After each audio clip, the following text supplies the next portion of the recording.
So ndibuka niga muri siniyatu ubwo naterese umukobwa arankatira. So kuva icyo gihe nahise numva nyine nkajya nakunda umuntu ariko nkabyimenyera tu. Arankatiye numva no kwiga birananiye. Igitondo nibwo nigira inama yo guhaba nahamagara umubyeyi ndamubwira ati kwiga birananiye. Urukundo aramaga harabishuka ko gukunda ugakundwa bisaba amafaranga. Njye nakunzwe na boss rere.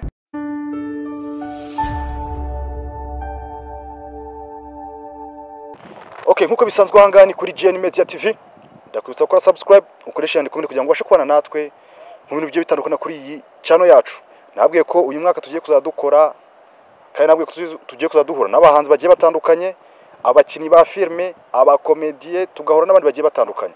So rero muri uyu mwanya rero ugiye kuza, nabwiye ko mbere yuko nza mu kiganiro kukinjiramo neza mbanza gura n'umuhanzi akabanza akanyereka ibikorwa akora. Yaba kubinyereka nkabona kubishima then twicana hano tukabiganiraho akampa amakuru ku byakora tukabiganiraho neza. Rero mukanya kagiye kuza rero tugiye kuganira n'umwe mu bahanzi bafite impano, hamwe yazanye n'umubyinyi we n'umusore uzi kubyina cyane.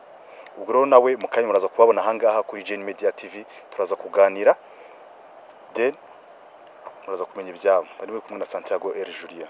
Nkuko rero nababwiye rero bazanira abahanzi bagiye batandukanye. Rero muri kano kanya rero mbazana undi musore uzi kuririmba byatari yaje afite ari kumwe n'umwe basore bazi kubyina. Reka tutangire rero babibwira kugira ngo tubashe gukomeza kuganira nabo muri akanya kagiye kuza. Bakwita ndi muhungu. Nitwa Pisco muri. Ubusanzwe ukora iki? So ndo umubyinnyi, ndo umuririmbyi. Ikindi ndo umunyeshuri. Umunyeshuri. Ya. Reka mbaze n'uyu musore wacu uri kuri kote yacu yo hirya, wowe waba ukora iki? Okay, ngiye akazi nkora no kubyina, ikindi nkora ni umudirector wa mu indirimbo. Amazina yawe se? Nitwa Shimwa Iberi, ako amazina nkoresha ku mbuga nkoranyambaga ni Kent w'i Rwanda. Niko bikomeza. Tugaruka ngaha kuri iyi kote iriho umuhanzi wacu. Ese uyu mwuga utangiye ryari? So ikintu cyo kuririmba ntago ari ibintu natangiye kera ko numvaga ko ikintu nshoboye cyane kurusha ibindi ari ukubyina. Gusa nyuma nibwo naje kugira inspiration yo kuba naririmba ndangije senior 6. So turi muri année blanche nibwo natangiye kugira inspiration yo kuba nakandika. Then nyuma nibwo naje kugira igitekerezo cyo kuba najya muri studio. Ubwo ni muri 2020. Umugabo umazemo imyaka ingahe?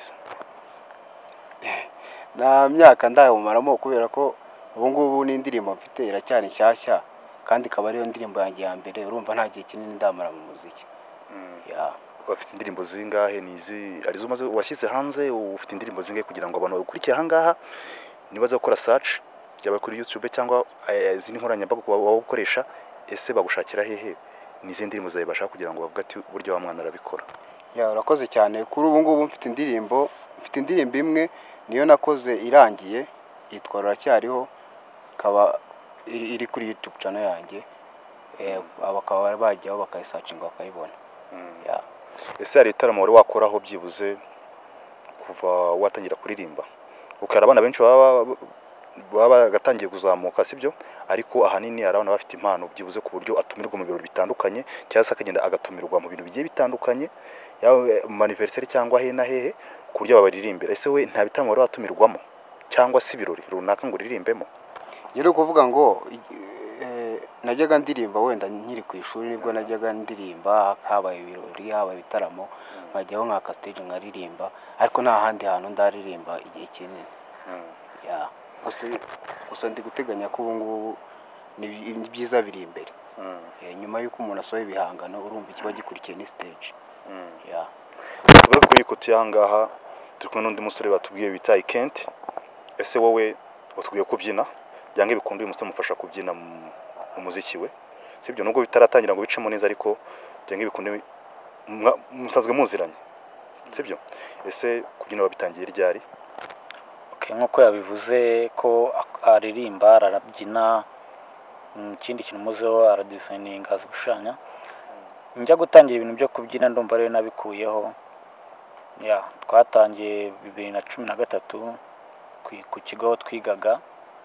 Numva watumye ngira courage yo kujya mu bintu byo kubyina nanjye nibwo naje kumenya ko mfite impano yo kubyina nyine niko naje gukomezana n'ubu ngubu nkaba ngenda mufasha. Dufite crew bita Strikers Best Crew, iyo crew tubyinamo rimwe na rimwe tujya kubyina mu bitaramo bitandukanye, cyangwa se akenshi amakwe akunze kudutumira tukajya kuyabyinamo kugira dushimisha abantu. Uko bimeze. Usibye kubyina mbwiye kuri n'umuproducer, ese wabukorera hehe kugira ngo nabona bakuri cyangwa wenda bavuga ati se n'uriya musore wacu ari umuproducer twamusanga hehe, ese akorera hehe? Ibintu wabikorera he kugira ngo abantu bakuri cyangwa kuri Media TV bazabashe kubana nawe wenda aho ukorera? Okay, nkora ibintu bijyanye no kuba nakora amaririmbo, just nyine gukora video z'abantu baririmba cyangwa se comedy. Abankorera ikinyinya, ubwo turaza kuba information wenda cyangwa se icyo nakita nimero kugira ngo tuzajye uramutse ukeneye gukora video cyangwa y'indirimbo cyangwa se ya comedy tukaba twagufasha. Nkuko amaze kubibabwira rero muzamushake, wenda araza kubibabwira wenda nyuma. So tudatinze rero reka tujye kuri uyu musore, tugiye kwigira ku buzima bwo hanze, sibyo? Ariko mbere yuko tujyayo abantu afite amatsiko, ndashaka ko baririmbira aho byibuse, baririmbire ku buryo bavuga ati uyu musore wacu arabikora. Bahe sample umuhungu, baha kapera kabisa.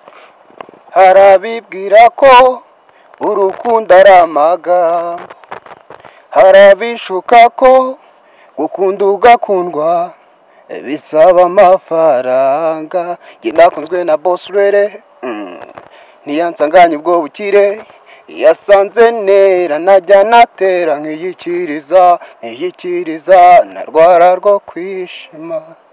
Hola salute papa. Cyakoze ni neza ariko wigeze ukundaho? Ntago nigeze ngira amahirwe yo kuba nakunda ngo bimire. Warakundaga bikanga se ko indirimbo yawe uko ni ibintu bibabaje, ni inkuru y'urukundo kwanga? So ndibuka niga muri sinatu, nibwo naterese umukobwa arankatira. Naho wahereye se utagira kuririmba? So kuva icyo gihe nahise numva nyine nkajya nakunda umuntu ariko nkabyimenyera tu. Arankatiye numva no kwiga birananiye. Mu gitondo nibwo nigira inama yo guha nahamagara umubyeyi ndamubwira ati kwiga birananiye. Hejuru y'umukobwa. Tudatinze se musore wanjye, reka mbaze n'uyu nguri ku ruhande, ese wigeze ukunda hora? Narakunze. Nakundanye n'abakobwa benshi utabara umubare wabo. Ariko nyine urebye mu rukundo buri inkondo ziratandukanye. Hari urukundo ruba rwo kwiryohereza biri aho ngaho, hari n'urukundo rwa nyarwo. Urukundo rwa nyarwo nagize ntago rurampira nyine ngo rumve ndi mu rukundo cyane. Tutarasoza rero reka nibarize uyu musore wacu, ese bashaka gusanga hehe ku bantu bakuri cyangwa kuri Media TV?